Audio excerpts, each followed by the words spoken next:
Check this out. Today on my YouTube channel, we going over how to copy your Spotify artist link. Go ahead, leave a like, comment, subscribe, turn on post notifications for your boy Yon World. Now today on my channel, I'm about to share how to copy your Spotify artist link when you want to promote your Spotify artist profile, how to get the link directly to your page. Now, first, in order to get the link, you have to find your artist profile on Spotify, right? My artist profile is called Yon World.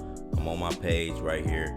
And in order to copy the artist profile link, all you have to do is go to the first three dots you see next to the follow icon. If you're not following the artist, it'll say follow. When you following the artist, it'll say following. All you have to do is click on those three dots right next to that button and go to share and copy link to artist.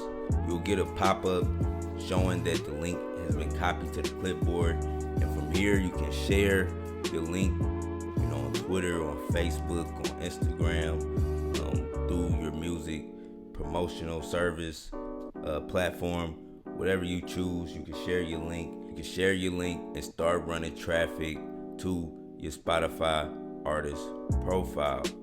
Now, it works the same on the phone as well. On the app, all you have to do is go find your artist profile, click on the three dots on the app, go to the share icon, copy the link. It'll be copied to the clipboard, and from there you can share your Spotify artist profile. Y'all have any questions on how to get the Spotify artist profile link, you can leave a comment in the description. I have a link to my website if you need further music streaming promotion. It's your boy Yon World. I'm out. Peace.